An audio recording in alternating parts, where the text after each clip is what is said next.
Anaya's Love Story. Chapter 1. The Unexpected Message. Anaya Kapoor had always believed in control. She organized her life into neat columns: her job, her friends, her personal time.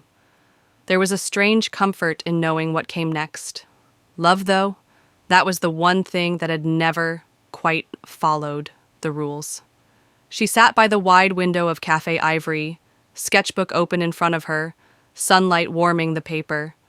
Her pencil danced across the page, forming the outline of a woman holding an umbrella in the rain.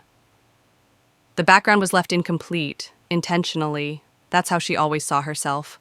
Focused in the center, yet surrounded by mystery. The world outside the window moved slowly. People hurried past with their coffees and conversations, too busy to notice the girl with the quiet eyes and a world of stories in her hands. Anaya didn't realize she was being watched. That evening, the sky turned violet as she walked home through Lodi Gardens.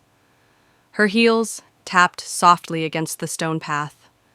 Trees whispered in the wind, the city humming far away in the background. She was halfway through her walk when her phone buzzed. She pulled it out absent-mindedly.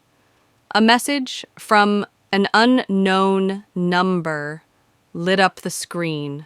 Unknown. "You don't know me, but I think I've been waiting to know you." She stopped mid-step. Her first instinct was to block the number, but some strange pulse of curiosity, held her back.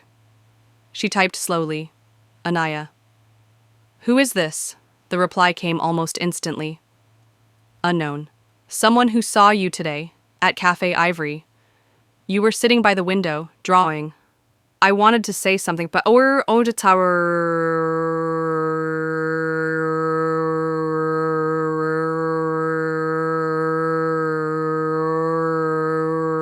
were somewhere else." Her fingers froze, and Anaya's mind flipped back to the cafe. She had barely noticed anyone around her. Had someone really been watching? Are you stalking me? Unknown.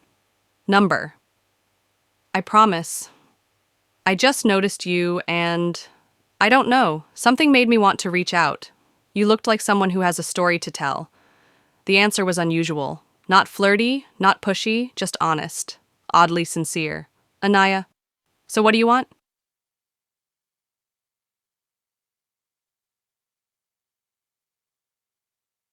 "Known, to hear your story, and maybe be part of it." She couldn't help but smile. This was the most unexpected thing that had happened to her in months. Most people walked in and out of her life with rehearsed words and tired patterns. But this felt different. "Anaya, do you have a name, mystery man?" "Unknown. Vihan." That night, Anaya couldn't sleep. She lay on her bed, staring at the ceiling fan as it spun in slow, lazy circles. Her phone rested beside her pillow like it had something more to say. Every few minutes, she picked it up, scrolled up through the messages, and reread them. She didn't know Vihan. Not really. But the way he spoke, it was as if he knew how to step into the quiet spaces of her mind without forcing his presence. Her best friend Mira would call her crazy. "This is how Netflix crime documentaries begin," she'd say. But Anaya didn't feel scared. She felt curious. Finally, at 1:17 a.m., another message came. Vihan. "Still awake?" Anaya. "How'd you know?" Vihan. "Because I am too, and I think we're both thinking about the same thing." Anatu korsa anan. And what's that? Vihan. "What this is, what this could be." She stared at the words, heart quietly thudding in her chest. Could a conversation really change the course of something? Could a stranger feel this familiar?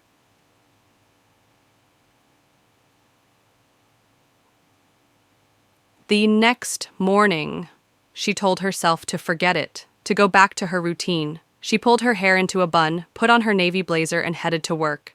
Meetings, emails, campaign ideas, it all spun around her like a clock. But during lunch, she found herself at Cafe Ivory again. She chose a different table this time, one further from the window, just to see if anyone noticed.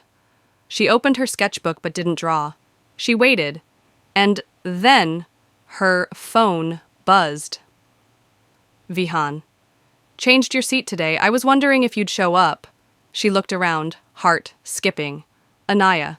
Where are you? No reply. Anaya. Are you in this cafe? Still no reply. She felt a flutter of nervousness. What if this was a game? What if he was playing with her? But just as she was about to leave, her phone lit up again. Vihan. Relax. I'm not watching today. I'm working. But I hoped you'd be there. Funny how strangers can start to matter so quickly, right? She exhaled, half relieved, half disappointed. It was strange, the way she had started to anticipate his words. Anaya, you're confusing, honest, but distant. Vihan. Maybe I just want to take my time. I don't want to ruin this before it begins. Anaya. You think something's beginning? A long pause. Vihan. Don't you? She closed her eyes. Yes, she did. That night,